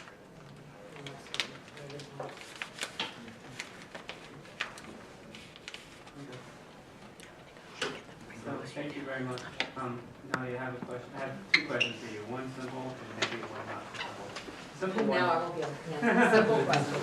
So the simple moral injury embraces guilt and shame. Was that you, or were you quoting somebody? That was me. Okay.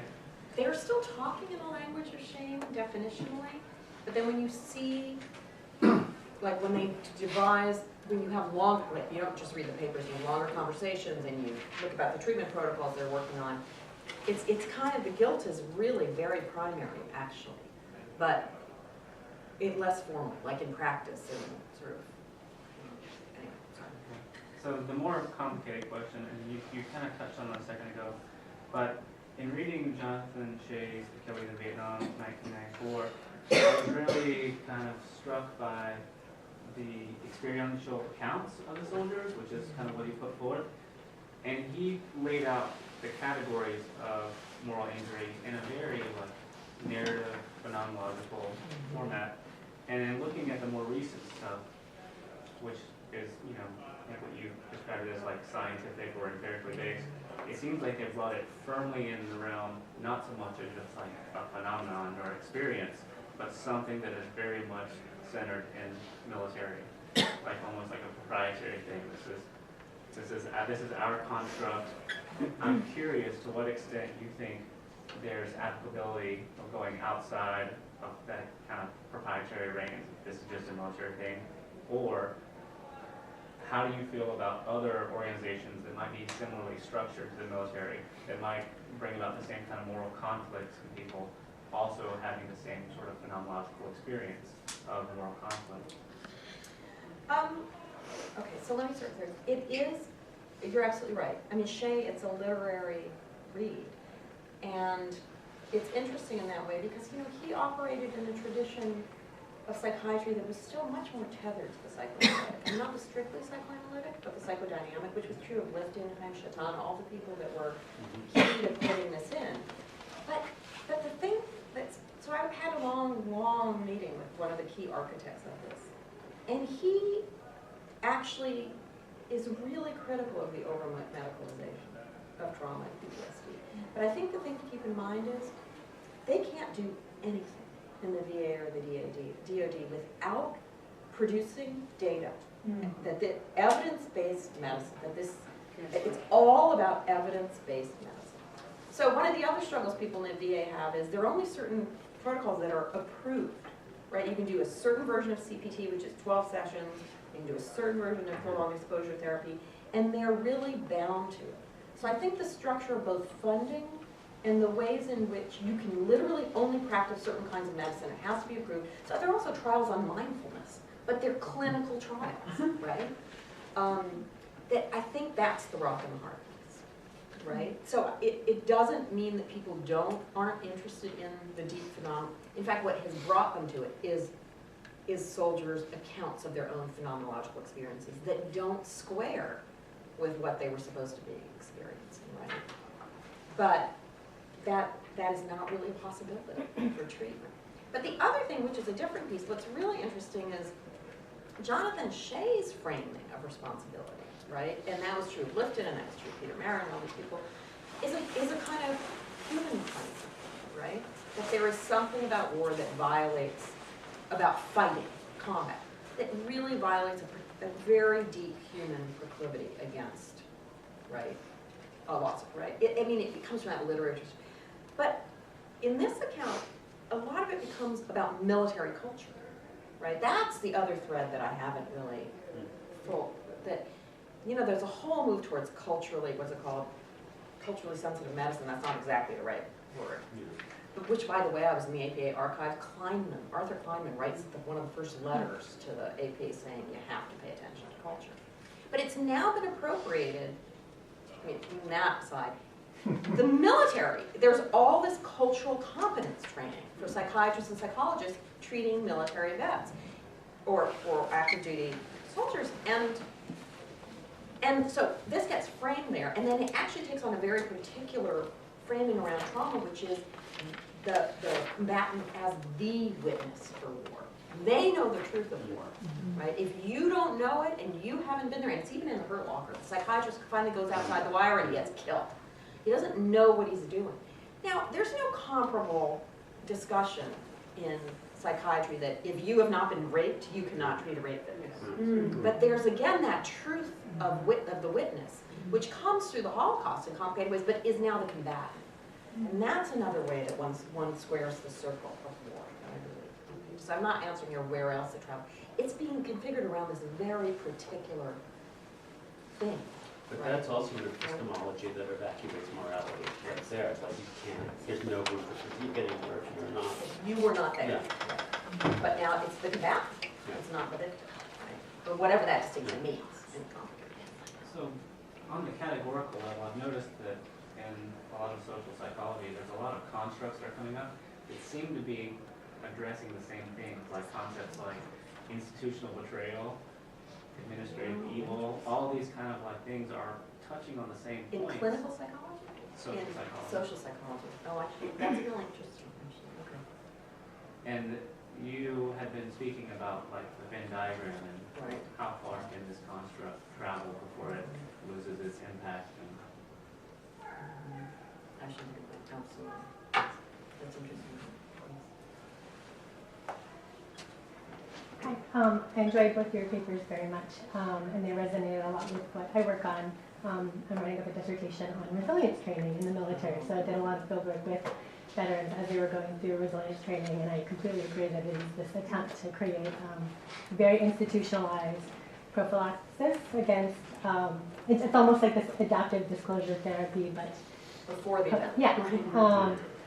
I mean, there are many things that I would like to say about that, but one of the things that I'm thinking about is how much, one of the things that I noticed in going through these trainings with soldiers is how much they did not work. That none of the, that they did not, I mean, not in terms of a failure, but in terms of there was never, they were not docile subjects, I guess, in terms of being indoctrinated, right? That the discourse is very problematic in and of itself, but that was not something that wasn't noted by the people that were meant to be indoctrinated. And so, and a lot of the language that, I've read a lot about moral injury too, and a lot of the language that you hear in moral injury was happening in these workshops where people would, I mean, they were being, the people that were conducting the trainings weren't necessarily good trainers in a sense, so often the trainings were usurped by the people that were meant to be trained, and they end up being these conversations about what resilience means and what it means to be resilient in a work context, which was very interesting to see. But one of the things that I'm thinking about in terms of the care of the national self, and one of the things that I've noticed in talking to people that I work with, is this, I'm thinking in particular of this an essay that came out, I think it was a year, last Veterans Day, so not this Veterans Day, but Veterans Day before, a veteran writer named Alex Horton, who is someone that writes about moral injury quite a bit, and he considers himself suffering from moral injury, and it was called To Help Vets Take Them Off the Pedestal. And it was really about like rejecting this kind of hero narrative and talking about this repair, but the repair was collective, right? So the betrayal seems to be about the public's betrayal to take responsibility for putting soldiers there. And I've seen this a lot, particularly in the reaction to American Sniper. There was an essay that just came out recently by another veteran writer called Maurice Granton, taking down the trauma hero. And I'm just curious what your thoughts are about this kind of turning it back to this kind of collective. I mean, it's another anecdote from the field. One of the things that I thought was really interesting and kind of funny was that when people found out that I was an anthropologist, a lot of people that had done their own research on things like moral injury would say, well, in anthropology, you must know about cultures where they know how to, where they have warrior cultures, where you have healing rituals to bring back warrior, and they would look to me to give them some kind of answer. And it was a very interesting way of anthropology kind of reinserting itself into the field. But I'm just curious about your... Yeah, you know, that's a piece that I'm going to work on in terms of, but yeah, there's also Tyler Boudreau, right? So there are two, so there are vets who are engaging this and picking it up and demedicalizing it. And that's right. I mean, so the thing about this moral injury thing that's so interesting is it really was, first 5 years of these wars, it's nowhere, but it has been spiraling. And not just in federal funding, but that it's circulating. And there's this activist group, well, it's, you know, it's being picked up by activists and people. But I think the tension, but it's picked up in different ways, right? So again, the moral injury, even in that formulation of get us off the pedestal, which the guy in the Huffington Post article that they quoted, and then there's also, by the way, a 50-minute video that you can watch. The Marine that they talked to, he's clearly, it's kind of bizarre, I mean, to watch, because he has no affect. I mean, you know, on top you can see but he's both very angry at that, precisely that thing, get me off that pedestal thing, but it doesn't go over to to a kind of ability to really process or cognize his responsibility to Afghanistan. The anger gets turned back on Americans, right? We did this for you. And I think what I'm really struck, I mean, the project I'm doing is not as squarely ethnographic. And part of the issue is, I think what happens in a lot of the ethnographic work with soldiers, troops, and military servicemen and veterans, is there is something about getting so drawn into that perspective that that bubble, that nationalist bubble, just keeps getting reproduced. And again, you see it very strongly in the ethnography on Fort Hood, which in many ways is very great, but it's kind of, how do one break that? And a lot of that demand still hasn't broken that, right? We did this, you know, the anger becomes against the civilian. Now, some people are pushing even farther. I mean, a lot of the vets against the war, their reparative projects are going back to Iraq or working with Iraq. But that's not the most common move.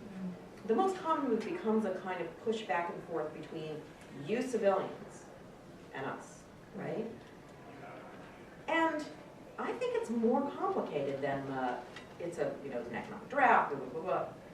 It's more complicated than that, because if we don't pierce that bubble, then the only people we have a moral and political obligation to are Americans. But So how, that's what I'm struggling. I mean, this seems like a very important part of the work, the way in which scholarship, journalism certainly, but scholars also are part of this attachment to war complex. Right. And even, you know, whatever intentions, whatever sympathies that by framing it in a certain way, asking certain questions, identifying in a deep way with one injured population, becomes part of this whole war, profit, medicine, nationalism.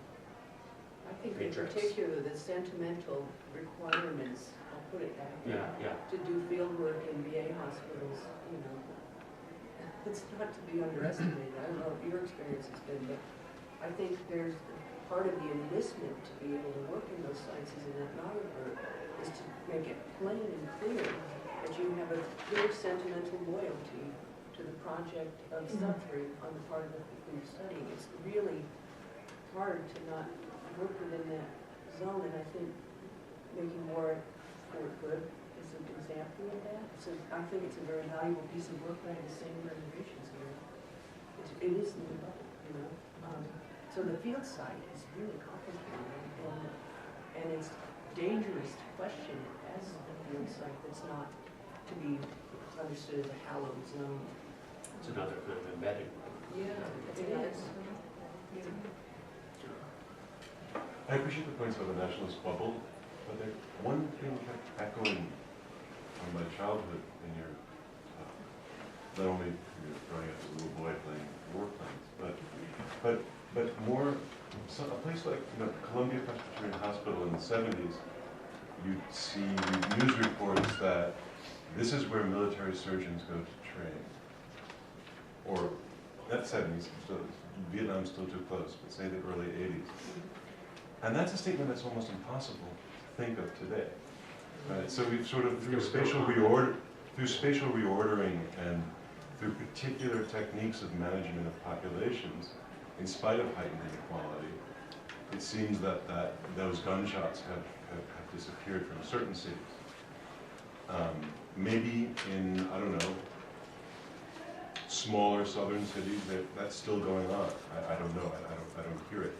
But I guess, so that image, what I guess in pushing the nationalist bubble, what I'm not hearing is a sort of return within capitalism to the populations who are serving and the specificity of those economic relations.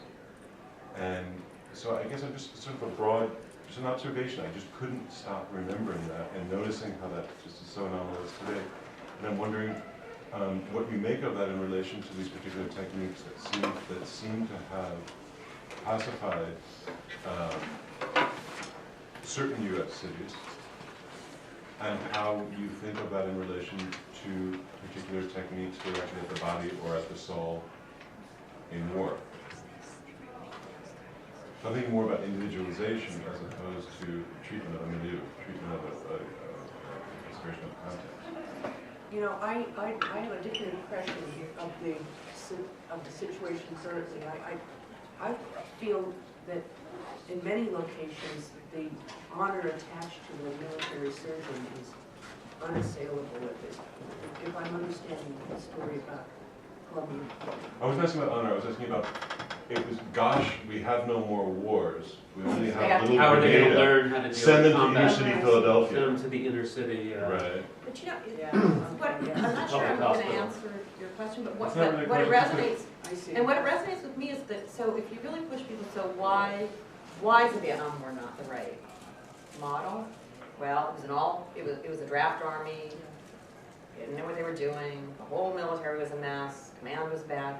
There's a very strong discourse of the professionalization of the military. And I think part of that, I have not traced this, but my guess is all those, I mean, the military hospitals, there's a whole other professional track for doctors at this point, which is through the military and into military hospitals, right? And a lot of this research, both psychiatric and all the other stuff, is going on inside these medical institutions that expanded massively in the last 10 years as well. So I also, there might be more of two tracks to training now, and it may be part of the ways in which the military was professionalized after the Vietnam War. So it's not just that people go in because then they'll pay for their education. People go in and they stay in and they follow these medical careers. And part of the talk about culture is this very strong sense that military doctors need to know military culture. It's better if they start in the Army, and if they don't, if they're not military personnel, before you bring them in, you got to train them. Because they can't, you just can't bring in any doctor. They won't have the trust of the troops. They don't know what they're talking about. But when you get into the more, into the more high-tech medicine, the relationship between a military pedigree and some patent, cred, is where the connection. The magic. That's interesting. You know what I mean? That's the magic of the former Army surgeon who now is holds a patent. So eventually, That's a new phenomenon. that is it. So we're going to have anyone who wants to continue talking, we'll have a drink upstairs in 5109. Have a brief reception, and you guys can decompress a little bit. And thank you, guys. Terrific.